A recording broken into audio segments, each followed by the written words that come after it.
Late last week, Donald Trump realized a dream that he's had since he was President of the United States the first time.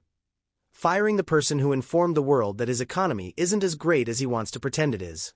It was a move so comically autocratic that Recep Erdogan of Turkey already did it in 2022. According to former senior Trump administration officials, during his first term in office, the president would repeatedly complain to his aides that he should just fire the government officials who contradicted him by publicly promoting facts and data that were politically inconvenient to him. He was frequently paranoid about federal bureaucrats and other personnel trying to make him look bad.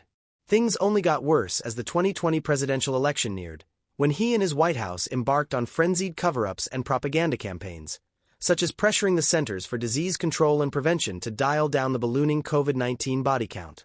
In the opening months of his second presidency, Trump still has a ton to cover up or to try to talk his way out of, and he's surrounded by a team of overzealous sycophants who want to assist him in propping up his authoritarian fantasies in ways that some of his first-term appointees squeamishly, if only occasionally, resisted, and poll after poll in recent months. The American public has been screaming at the Trump administration that his policies have not improved, or have actually hurt, their day-to-day lives.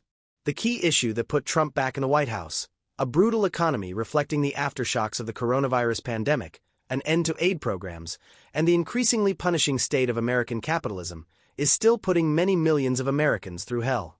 That economy now belongs to the sitting president, who keeps throttling it with his chaos-driven tariff regime. And the voters have noticed. According to a new survey from University of Massachusetts Amherst, Trump's poll numbers have fallen through the floor. The survey puts his approval rating at 38%, with 58% disapproving. Less than two-thirds of respondents said Trump has handled inflation or tariffs well. 37% of people said he's handled jobs well, though that was before a weak jobs report. Trump's numbers with independents are exceptionally poor. 21% approval, with 17% saying he's handling inflation well.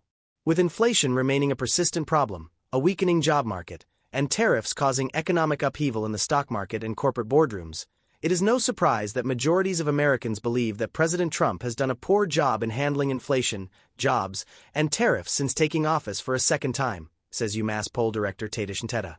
He adds that time will tell whether his efforts to pass the buck will alter the public's perceptions of Trump's economic performance, or if Americans will continue to believe that the buck stops with President Trump. But in the same way that this president figured he could bomb and shitpost his way to peace in the Middle East, Trump still thinks that he can spin the media and purge his government all the way to declaring economic victory, no matter what the economic data and Americans say. On Friday, the Bureau of Labor Statistics reported that the job market is stagnating, showing weak numbers for July as it revised down previous job growth estimates for May and June. Asked on Friday to comment, albeit anonymously, on the just-released jobs report, one senior Trump administration official simply replied to Rolling Stone, "Shitty." They declined to elaborate further.